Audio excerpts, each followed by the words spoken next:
Welcome to the Audiation in the Wild podcast with your hosts, Bo Talifer and Eric Rasmussen. Episode 31.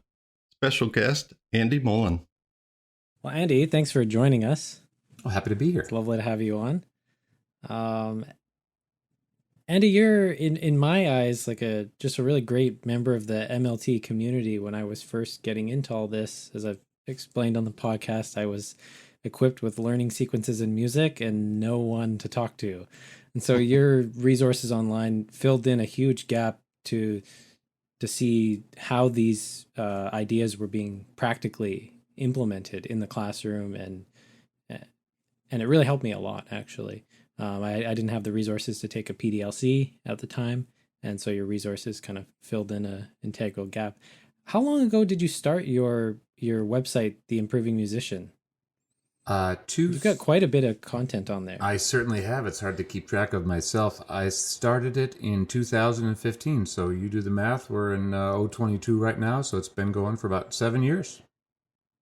Okay, so was your initial intention with the website to provide materials to your own students that they could access outside of your own lessons, or just to share at large? Or what were you thinking when you got started with that? Well, it was a many-pronged approach. Most notably, I noticed that there was indeed a paucity. There's going to be a lot of big words happening in this podcast. Paucity. There's going to be there was a paucity of MLT materials online, and I saw a gap, and I wanted to fill it, and I had the technological resources and capabilities to do such. And so that was my endeavor. My main endeavor was to just fill that hole. I also wanted, as you say, materials for my students. I love all the jump right in materials, but they're copyrighted, so I wanted to have materials for my students to be able to access, and I wanted to wipe out my student loans. There you go. And it took a long time, and no thanks to the amount of money that I've made through the Improving Musician. So, Andy, I'd love to hear a little bit about your musical upbringing. I think that'd be a good place to start, to kind of hear how you got into music, and then maybe how eventually you got into Gordon's ideas and the MLT community. Yeah, sure. Well, I think as the story goes, I was on vacation with my father and one of his ex-wives, and they just sat me down at a piano, and I could just kind of start noodling around at the piano, and I could just kind of start making sense and what I was playing. I don't even remember specifically what I was playing, but it was probably like Mary Lad Had a Little Lamb or something along those lines, or maybe it was even The Piano Man back at the time. And I was just able to work my way around the thing. They could tell that I wasn't a Mozart or anything, but I had some ears. And so they gave me my parents, they bought a piano or rented a piano and got me some lessons from this hippie named Brahm. And those lasted a couple of months until my mother showed up, and then Brahm's place smelled a lot like you would imagine a hippie's place would sound like, or would smell like. So those lessons stopped. But I learned from Brahm, like he picked up that I had a pretty good ear, and we would just work our way around like a heart and soul. I could do both hands together and do some boot-deep, and I could do some improvising, and he really, really appreciated what I was able to do. We didn't use any notation at that point. And then let's see what happened next. And then I probably spent a couple of years kind of working that stuff out on my own.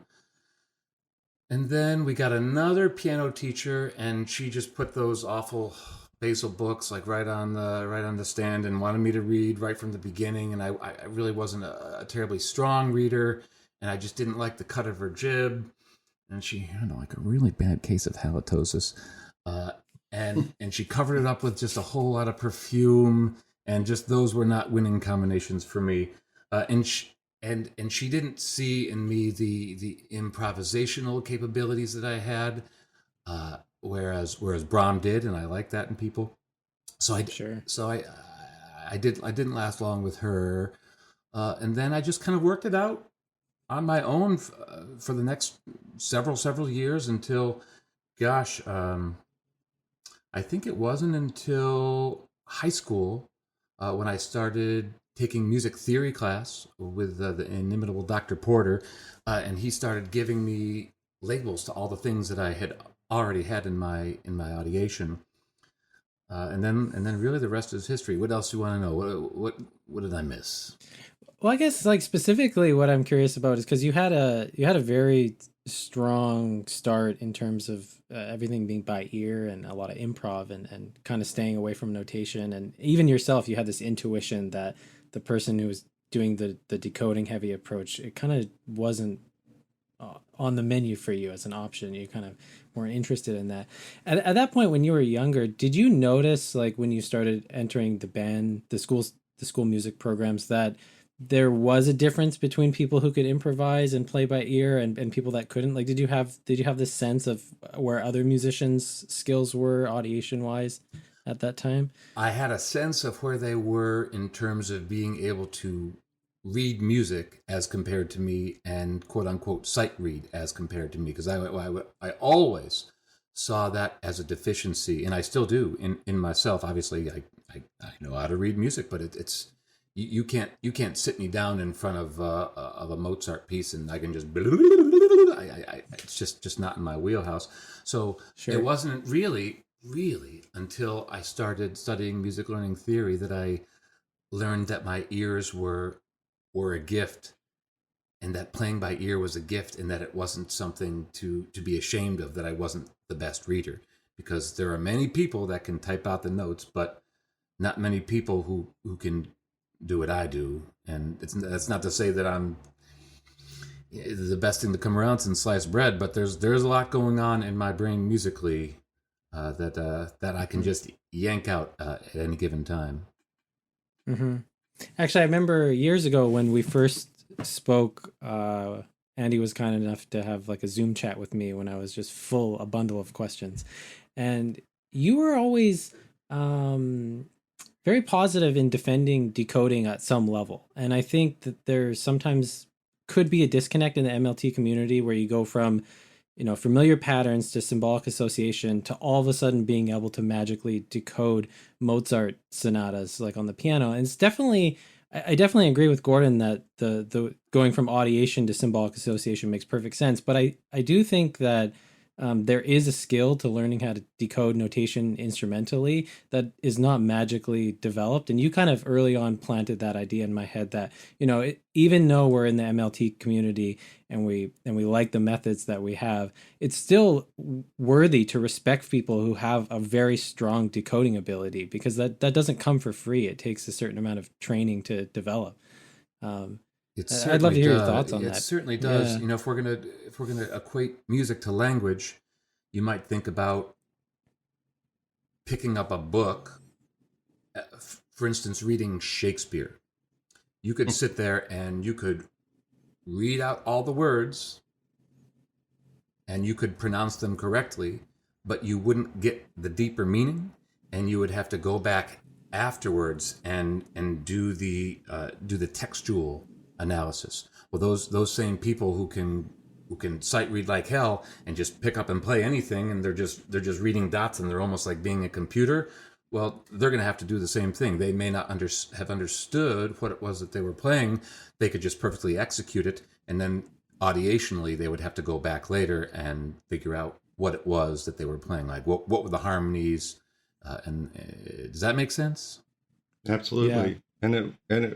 Even further, it would have been nice to have somebody read Shakespeare to you, at least if not that sonnet or that play or whatever, that you would have had some other contextualizing experience about, how this guy thought, and when he wrote down his words, how that, conveys the feelings and the deeper meanings that you suggest are in there. And I think music people do the same thing. Sometimes they don't feel or hear that deeper meaning. God forbid people can't get into Shakespeare. But I think there are musical equivalences there too. But yeah, it makes a lot of sense. So who introduced you to MLT? What you were? How old? It was, yeah. Gosh, I can't even keep track of the years now. It was between 10 and 15 years ago. So I had just transitioned. In a previous life, I was an English teacher. I believe I mentioned that to the both of you. And I was a singer-songwriter on the side. And it was my goal to move to New York City and take over the world. And that dream didn't happen. So my nights were always filled with writing songs and playing gigs and so forth. And then I just thought, well, heck, I'm really, really tired of grading 5-paragraph essays. So why don't I just combine my love of music with my love of education and be a music teacher? And so I went back and piled on another master's degree and made that happen. Gordon's name, parenthetically, was mentioned, guess how many times in the master's program? 0. Just the once. It was the once. It was the once. Single digits. He was mentioned just one time in the master's program. So then I started teaching, and I started teaching choir, and both at the same time that I was teaching elementary school and choir, I came across John Feierabend, and he mentioned, obviously, Gordon and the work of James Jordan, and he referenced Ed Gordon a lot. So between the two of those people, it seemed like it was a name that I ought to know, and I just went back and started peeling back the onion, and gosh, it's a big onion. A lot of layers to that onion, so that's how I got started. It's a bag of onions.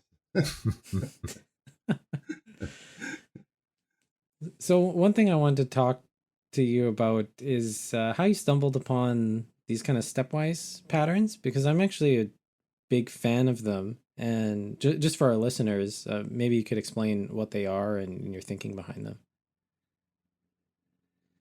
Pass. It's a big onion. Are you still in support of the stepwise patterns, or not as much? I'm a huge proponent of the stepwise patterns. I'm still ironing out my own personal sequence, and I hope to figure it out before I retire in 2037. I just don't quite know where they fit into the sequence, but I'll tell you where I think that they fit now. I think they should be introduced early and often, and as a matter of fact, they are. If you're going to follow music play or the early childhood sequence, they are in fact introduced very, very early. It's the first set of patterns that students would get. Mm-hmm. Ya ya ya, ya ya ya, ya ya ya. I think that's just so important for students to hear those. And let's see, where else am I thinking about stepwise patterns? I think they're a hell of a lot easier to read. I will say that. I've gone back and forth about where I think they should be in the reading sequence, and now I've settled on, as far as tonal reading is concerned, what I've been doing recently is teaching the FPIFO, the familiar patterns in the familiar order, which are the harmonic patterns: do, mi, so, do, ti, re, mi, do, etc. Do that. And I use Andy's patterns. So. No, you do, and I hear it all the time, and I'm so filled with pride. And then teach students how to read said familiar patterns in major and in minor. Make that connection between what's going on in their audiation and what's on the page. Do that in both major and minor, and then get into the stepwise patterns. And I've been working on this new thing where as opposed to introducing them in a big series of familiar patterns in a familiar order, smaller series of familiar patterns in familiar order.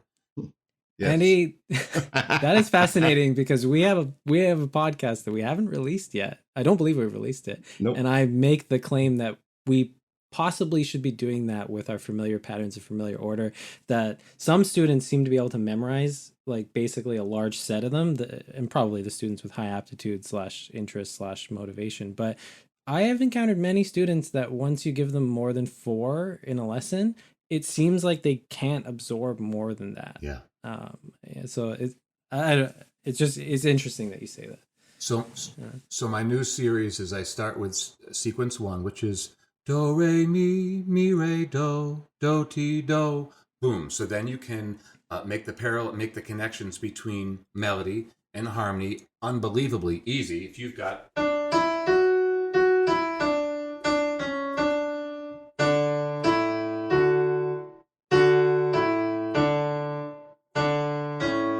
It's just 1-5-1 over and over again. 1-5-1, and you can really drive home the connection between melody and harmony. And that makes me extraordinarily happy, as you know.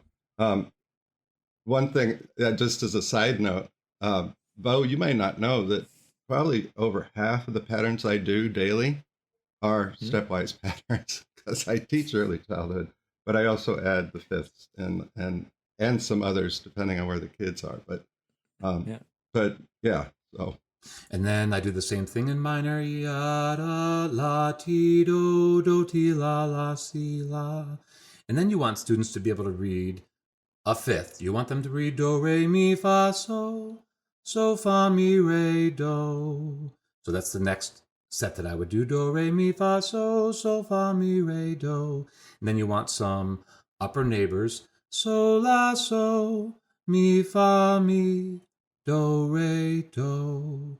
So that's the next set, and we can keep going on that. That last set that you did with the upper neighbors off of the tonic chord, that's something that's been recommended. A lot of bebop improvisers and teachers have students do stuff like that, and they're usually coming at it from. I mean, it's jazz, so they expect the ear is there, but it's not explicitly laid out in the way that MLT method might. But yeah, they recommend using those neighbor tones around functions. And it can also be a great introduction to the 4 chord, right? If we're going ya-da-da, or are we going ya-da-da, la, and the difference between da-da-da and da-da-da, or if you want to get funky, da-da-da, which I always minor do. Four is beautiful. I always want to get funky. Yeah. So that skill is something I've talked about on the podcast before, but with the regular tonal patterns, you have this ability to, you sing a tonal pattern and you know what function it is. But the skill you're talking about here is you have a stepwise pattern, and for each tone you associate it with a function. And that's something I've noticed that hopefully. Hopefully, but I think it's correct to think that you probably have to teach that to somebody. You can't just necessarily assume that will develop on its own. And I even noticed with my own playing, when I'm playing jazz tunes, the tunes that are the functions that are really in my ear, audiation wise, as soon as I hear a tone, I can hear the function underneath it, whether it's there or not. And the things that are newer and flimsier, that ability isn't as automatic or kind of in there yet. The purpose of Gordon's tonal patterns is to teach tonic and dominant, subdominant functions, right? Because they're always arpeggiated, right? Mm-hmm.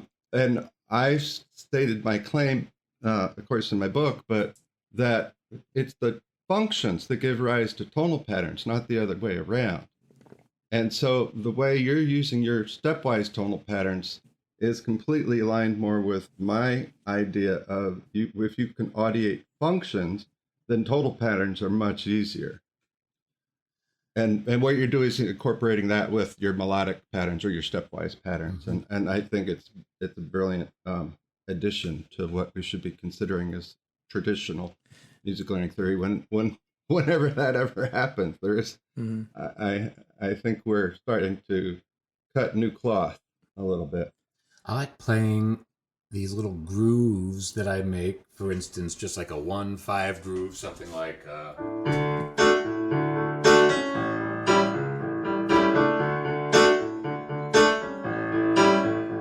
So that's going in the background. And I have this visual on my board, and I just point to. It's hard. It's easier to see than say. But you've got do, mi, so, and then you've got underneath the 5 chord. So, fa, re, and ti. And then I point to each one and we just follow along. Like I point to do, re, do, ti. So they can see that these stepwise patterns do happen within those functions. And Yeah, and I think that skill for learning to improvise is really essential, because a lot of people, when they come at improv, it can be very, as we know, theoretical, but in a way that's not attached to the actual underlying harmony. And that's why I have such a love of Bach and bebop, is because both types of music, I'm calling Bach a type of music apparently, but both types of music really have this goal of outlining functions in a very almost chiseled, sculpted way. And a lot of people don't learn that skill when they're learning to improvise. And I've mentioned this on the podcast before, but if you don't learn how to do that with a 1 and a 5 chord in the way that Andy was just talking about, what are you going to do when someone starts throwing like ridiculous tunes at you? It's not going to naturally come out. And I think going back to basics has been so useful for many of my students. A lot of students I have are in the high school music program. They're playing jazz tunes. Teachers. I'm like, and for teachers. Oh, for sure. But I've had a bunch of jazz guitar students who I just get their 1, 4, and 5 together in the way that you're talking about, and they turn into amazing improvisers within like a year or two. But before that, they're getting these crazy tunes thrown at them, and it's almost entirely conceptual. They can't kind of keep up with the changes, and so I really enjoyed that part of your thinking on this topic. Thank you a lot. Yeah, part of this, I think, when people learn to compose counterpoint and they actually learn to audiate it at the same time, they're learning the skill that you're talking about. So when they learn a rule for okay, on this tone I can put this inversion or whatever on top of it, these notes on top of it, they're learning to associate some kind of melodic information with harmony. But who knows how often that translates in a theory class. I think some people do pick that up and some people obviously don't. But it's interesting to note. And I must say that a lot of these ideas that I just presented here, I think must have been inspired by Chris Azera and his developing musicianship through improvisation. I took a lot of the ideas that he and Dick and Ed created in that book and really used a lot of those ideas and pushed them forward. So a lot of credit goes to those 3 gentlemen, certainly. Yeah. The last thing I want to say about the stepwise patterns, they seem very useful for learning to read. And this is symbolic association. In my experience teaching piano, they're very intuitively laid out on the keyboard too. On the guitar, they can be if you help the students see them, but on the piano, especially if you start in certain keys, the stepwise patterns are just, it's right there. It's almost, it's like a form of notation you can press with your hands instead of just looking at. So I've found it to be very useful for that purpose as well. And Andy, you had these in one of your books. You have these keyboard solfege cards that are very useful. Could you explain what those are? Oh yeah, these things are just neat. I can't take credit for the major idea. The primary idea came from the wonderful folks over at Little Kids Rock, which really is just like MLT meets popular music. If you don't know Little Kids Rock, it's just neat with a couple of tweaks of vocabulary here and there. It really could just be MLT. But so there are these cards with little squares on them, and they're movable, and you can put them anywhere.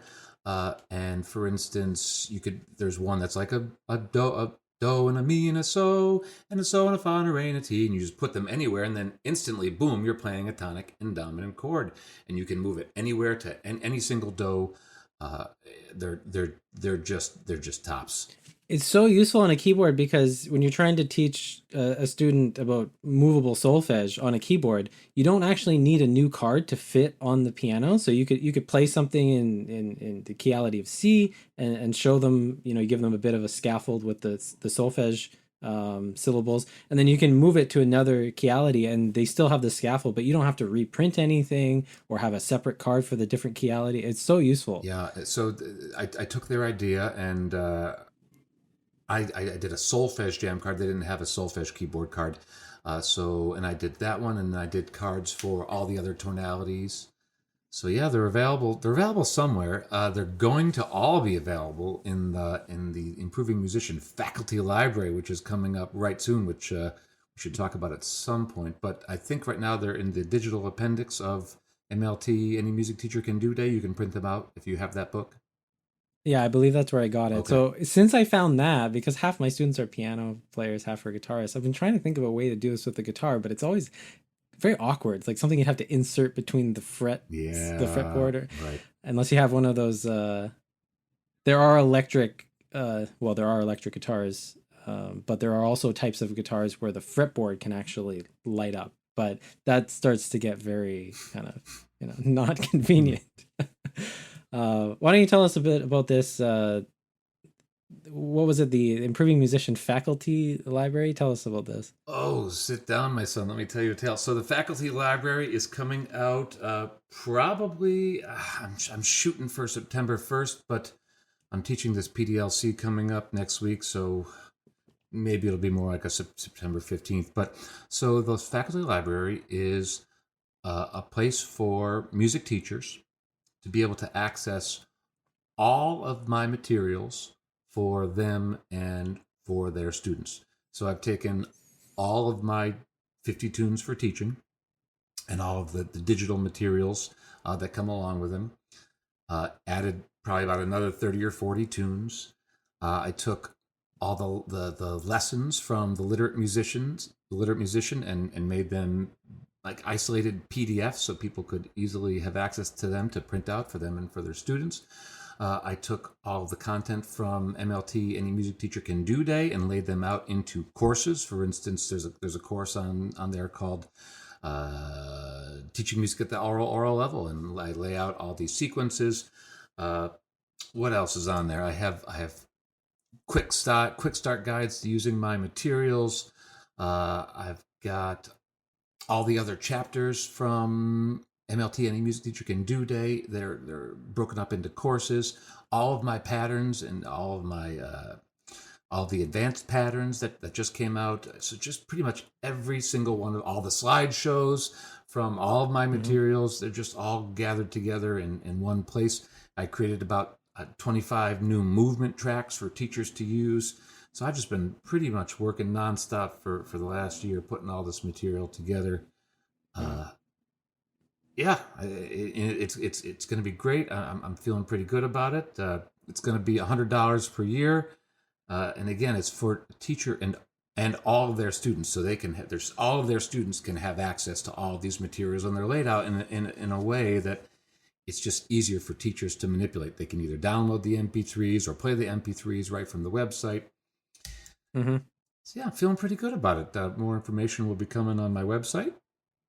That's fantastic. Yeah, because one of the things I think can be difficult for people when they first get into MLT and whether they've taken a PDLC or not is the monumental task of creating a curriculum from scratch is, I think, quite absurd to ask someone who's also new at MLT to do. I mean, I was a very borderline obsessive individual with my interest on this, so I was interested. You and me both. Yeah, but I still think the kind of the best bang for your buck in time, even if you could figure it out on your own, is to use a curriculum that's been designed that has worked in the classroom, whether it's Eric's or Andy's, because it's just going to make the process of learning how to actually implement these methods that much easier. Because curriculum design on its own is challenging enough for somebody who's already quite experienced with this. If you had to, for example, redesign your curriculum with all new songs, I'm assuming that'd be quite a task, even for Eric or Andy.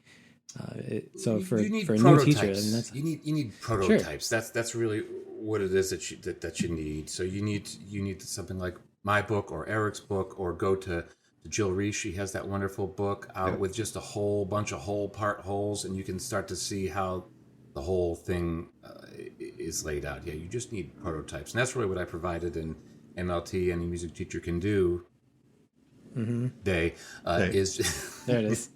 Is just give people one way of doing one curriculum with one set of songs. And then my hope is that they don't use all Andy Mullen songs, but that they swap out my songs with their own songs, and they just see how I go from whole to part and then whole again, and then bounce over to inference learning and come on back and bounce over to inference learning. That's what I actually found more useful than the specific songs, was to see how you sequenced things. So I could make those substitutions, whether it's my own songs, and know how the sequence is laid out. Because, the thing with MLT is that it has a huge amount of freedom because it's based on principles. But that freedom, I think, can be a bit overwhelming for people that have no benchmark or no kind of place to refer to.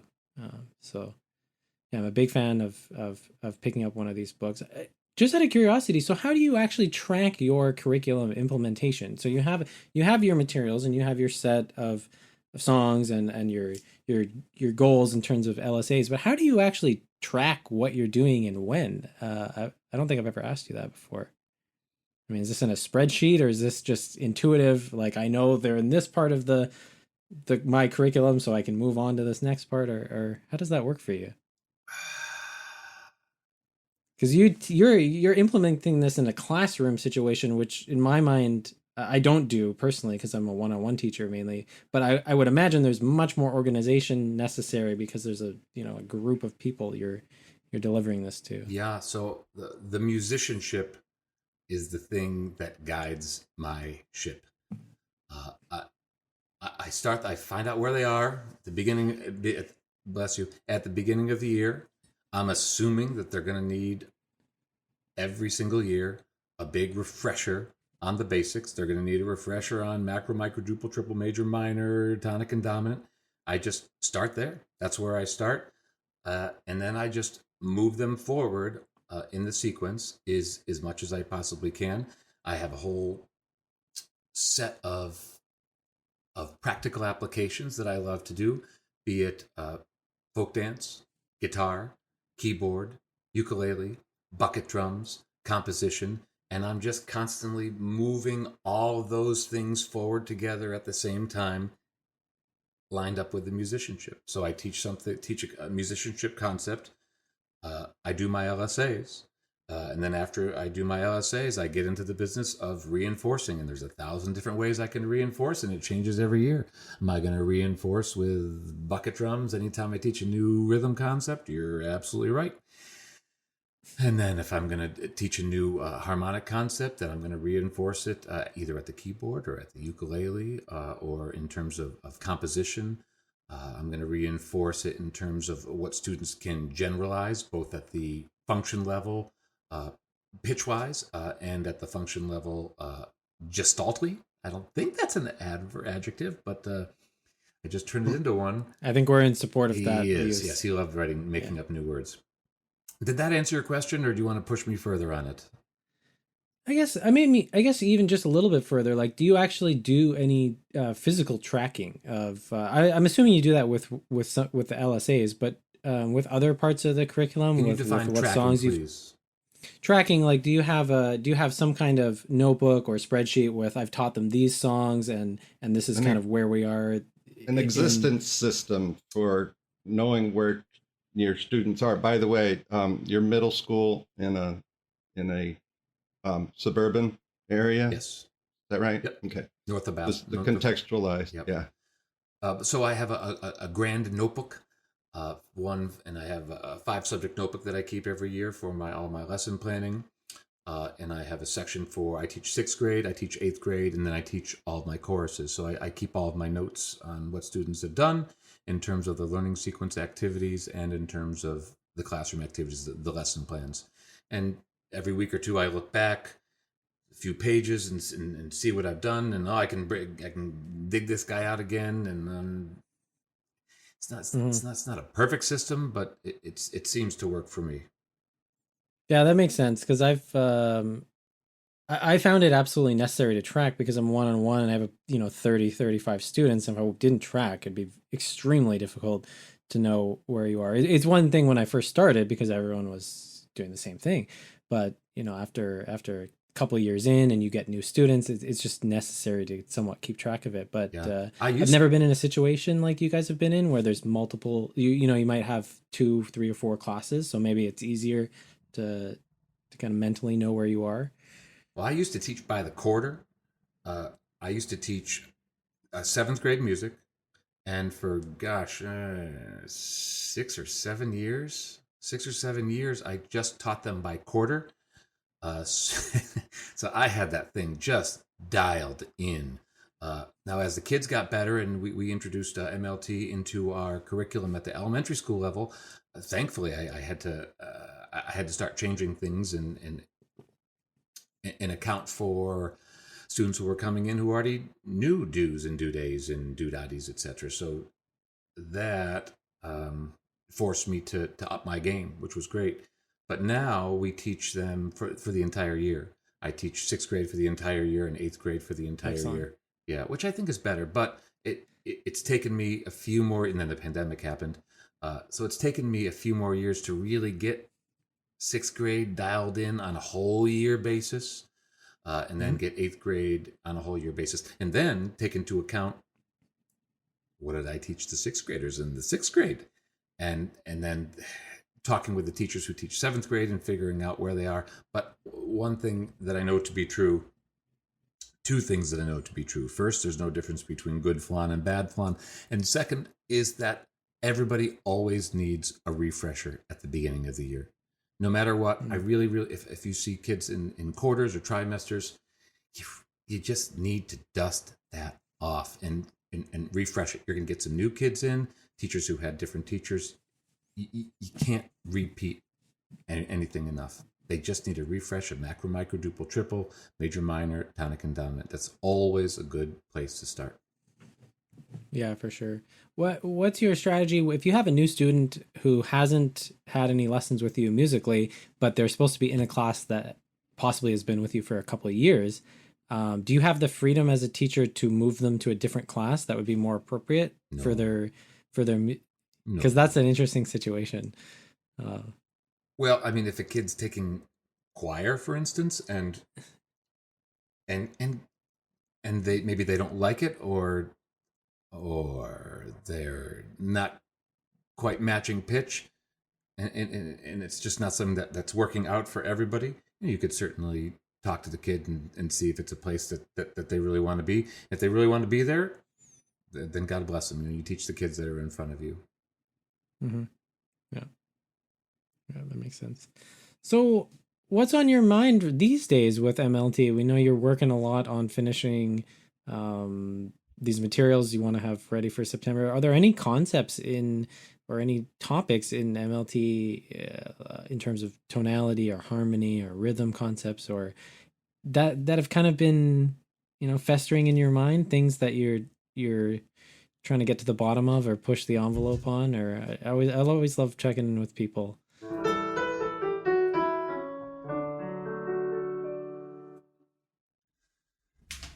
Ya da da ba da da da ba da da da, ya da ba da da da da, ya da da ba da da da ba da da da, ya da ba da da da da.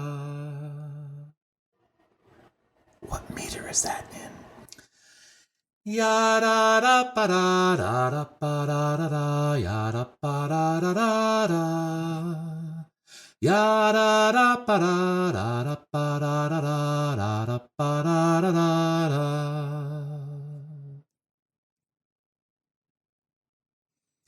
Ya da da ba da da da ba da da da da ba da da da da. Ya da da ba da da da ba da da da ba da da da da. There's something at the beginning that I couldn't put my finger on.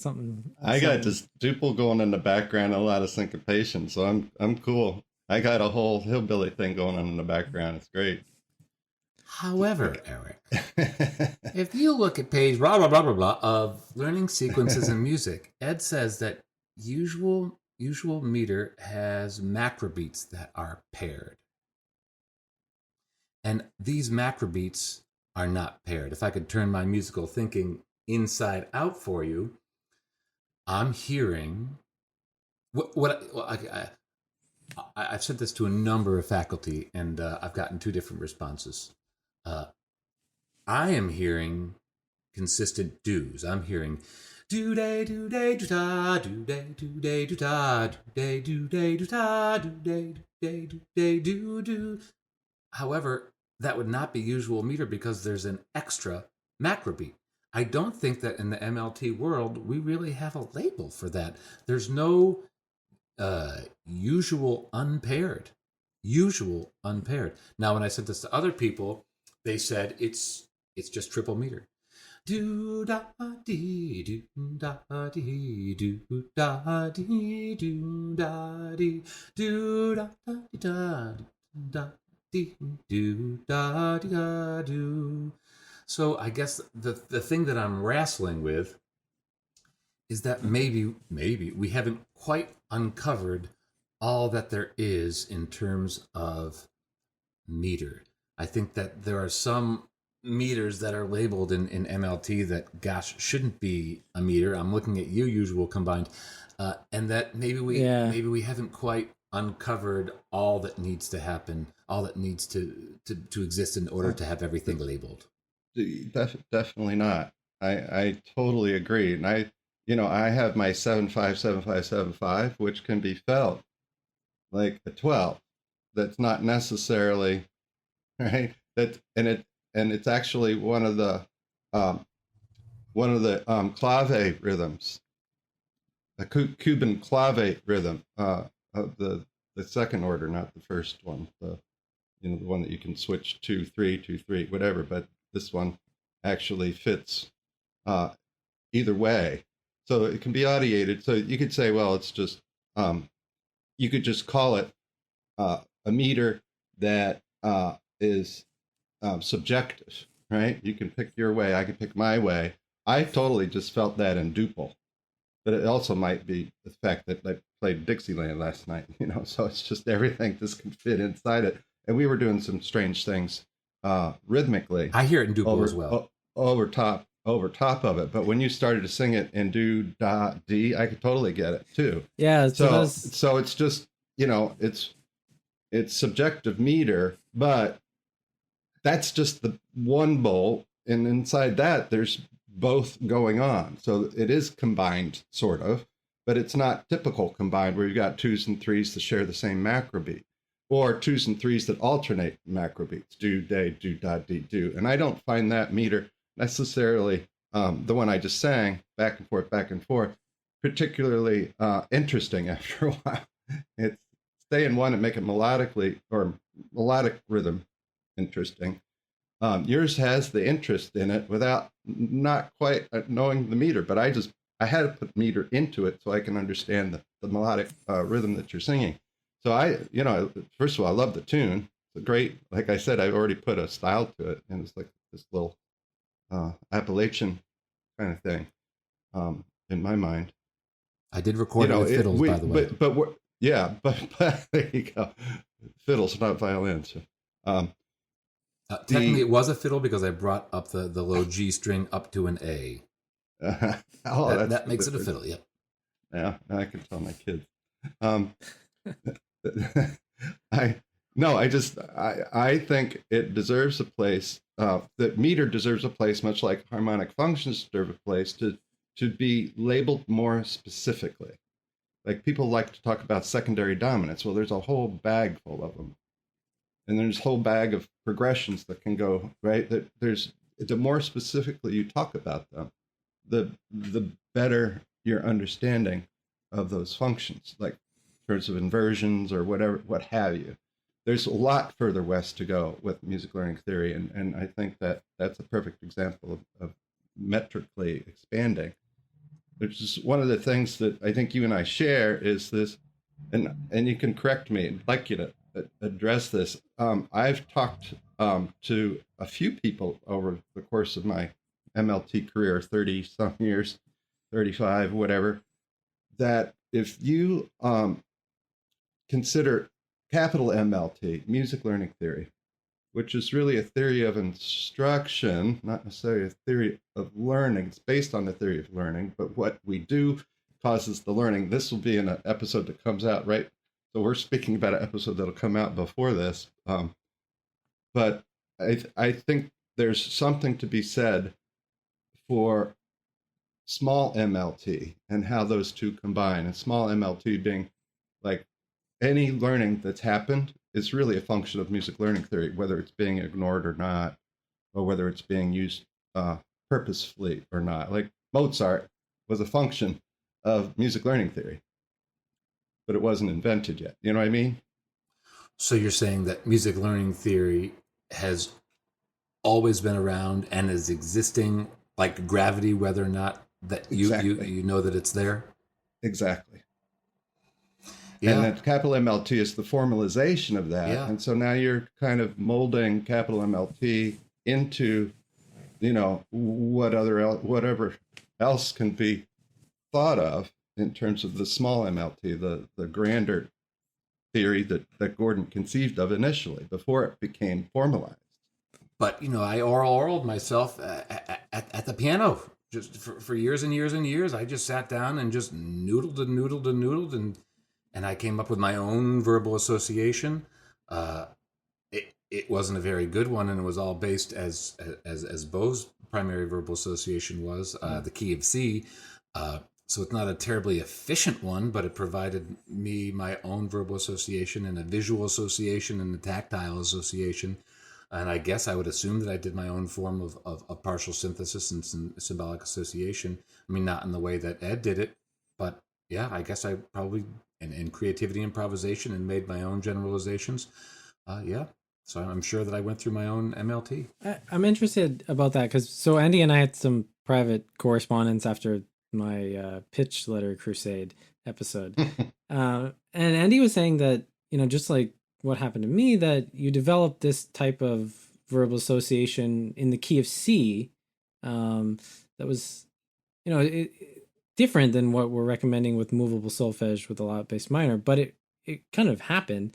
And I've talked to a lot of people that this has happened to as well. And it's interesting in terms of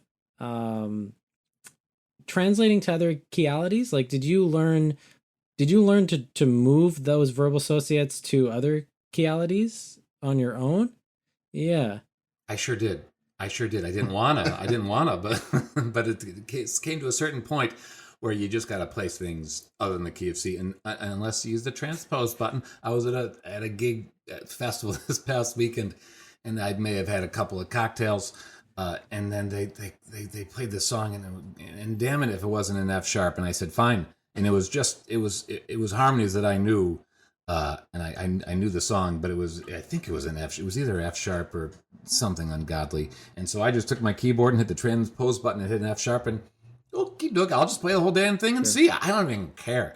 But I did encounter many other keys, and enjoyed them very much. But C was always a place. So when you first learned movable solfege with the law bass minor, is it difficult for you to think of like major without also just simultaneously knowing what those verbal associates are in C, like in pitch letters? Because for me, that was like, it's very alien to my brain I know my students can sing with movable do with law bass minor, but they don't have the pitch letters kind of grafted in at the same time. And I can't undo that now in my own head. And it's interesting just to navigate that. It took me a while at first, for sure. And actually, my first exposure was movable do with the do bass minor, if I'm remembering things correctly. And so that was my first step. And then I got into movable do with the la bass minor, even before I was into music learning theory. And I was always using C as a way to remember the pitch names. And after a while, I don't even think about it anymore, but I'm sure it's in there. Interesting. Sure it's in there. But you do enough re-based Dorian and mi-based Phrygian and fa-based Lydian, and you really just can't depend upon the key of C anymore. What's interesting though is when I was young, I don't know why I was into modal music, right? A lot of the guitarists I listened to. So I played a lot of songs in D Dorian and E Phrygian and F. So I actually learned, it was very odd for me because I learned the tonalities relational like you would in movable do with a law bass minor, but I learned them with pitch letters instead of with movable solfege. So to me, if I think in Phrygian, it's most natural for me to think in E Phrygian. and then I can move that to other things. And the solfege is not a problem. Like it's totally fine. But it was interesting that I had it was like I had movable do. It but it was within it was always relational to the key of C. So my minor is always A, and my mixolydian is always G. So it's funny. Like I wonder if I did well because of that, even though I didn't have someone giving me the solfege, I still learned the tonalities in relationship to each other in some sense. I think Bo's a unique character in that I think he used these pitch letters as verbal associates. In like he's learning these sounds that he's got in his head, and he's already generalizing while he's learning. He's already jumped to generalization while he's picking out new stuff. Yes, and using C as the basis in translating everything to other keys in relation to what you already knew as C. So C almost became your, as you say, your verbal association. I do think there's a sequence to doing that though, because a lot of people think like, oh, I can verbally associate with pitch letters in C, so that means I should just be able to play in all the keys. I don't think that is warranted. It still would follow some kind of educational sequence where you would have to learn how to move it to another key, like maybe G and F for a while and get cozy with that. And then now you're thinking of all three, and then you slowly add until you can do all 12 or however you want to think about it, 15 keys. It's not necessarily just you can generalize everything because you can verbally associate in C. And I think the same goes for movable do with law based minor. Just because somebody can move movable do into other keyalities, they might find it easier to move movable do into C, F, and G, and some keyalities might still give them a problem on their specific instrument. Like just because you can use verbal associates in movable do doesn't mean all of a sudden on your trumpet you can play in D flat major. You still have to go through some process of associating the verbal associate with your instrument, and it probably has to be sequenced at some level. Yes, and you need to be able to. I think bridging yourself to theoretical understanding is almost kind of very, very necessary in order to use C as a place to start. Mm-hmm. Daddy is talking to the people, Edie. I have a very loquacious cat, and it's treat time. This cat doesn't like all this pitch letter talk. No, and she's probably going to start playing the piano soon. But for instance, I was able to figure out in the key of C that when you go up to here, it's just the flat above C. Like those are the words that I figured out. It's like a half step above C. So then I could go to F and do the same thing. What's the half step above F? Okay, and then what's the half step above? What's her name again? That's Edie. And figure out all those things and spend a lot of time not having dates and sitting alone and figuring out all this stuff on your own and not having any friends. I think that's really what it was. That's really what it was about for me. Sure. Yeah, I guess one reason I come to the defense of this a little bit is because I often think that process is criticized mainly because it's not being done sequentially. People are kind of just telling students, well, you know C, so you should be able to do everything, and there's usually not like a reasonable teaching of how to actually do that in some kind of sequenced way that's unpacked. Oh, it's terribly inefficient. It's terribly inefficient. I could, if I had a good MLT teacher when I was a youngster, I would be an absolute monster today, just a monster. And I am what I am right now because I had a fool for a teacher, and that's me. And if somebody, gosh, if I had one of you guys as a teacher or any really strong MLT person, I just shudder to think what I could have done today, given my aptitude, which is. I'd have been happy to teach you now if you were just born. You don't want the Eric 20 years ago yet. We'll clone baby Andes. I'll take one. Eric will take the other. There you go. That's what we'll see how they do. All right, Andy. Well, I think that's a good place to end it. It was really interesting to hear your thoughts. I got one other question. You've got a new role at the Gordon Institute for Music Learning. Yes. And I just want you to talk a little bit about it. If there's anybody out there, I can't believe there would be, but anybody out there that hasn't already joined the music learning theory community at the Gordon Institute for Music Learning, gimel.org, you represent now, you're not only a faculty member, but you want to talk about your position and your your next. Sure. Yeah. I ran for election. It was a tough election, and I said as soon as I went into it that if I lose this thing, it will have been the most rigged election that has ever happened in Gimel, and I won. And I won. Thank you, Jess Glazer. I love you. But I won, and I'm going to be the president. I am currently the president-elect. Butch Marshall is currently the president, and following the magical presidency of Cindy Taggart, who just took Gimel and just shook the whole thing and twisted it all apart. And we are so grateful for all the hard work that Cindy did. Just honestly, all the work that she did. We've got all these faculty hangouts now, and we've got a brand new website and new publications that are coming out. So all the work that happened under our strategic planning with Cindy, we are all just amazingly grateful for, and I'm sure that Butch is going to do amazing things, and I hope to do some great things when it's my turn at bat. And Andy, your YouTube channel also has a lot of resources on it too. That I've just sent students your tonal patterns before and said sing these a couple times a week, and the ones that do turn out pretty good. So yeah, and as Eric said, if you're not a member of Gimel, go to gimel.org and check it out. And gosh, it's only, what is it, $60 for a real plethora of information and pedagogy. So it's funny that you mentioned that, because I use your patterns, but I teach that one just as well because it's so useful. Watch out for that faculty library coming up soon. Nice.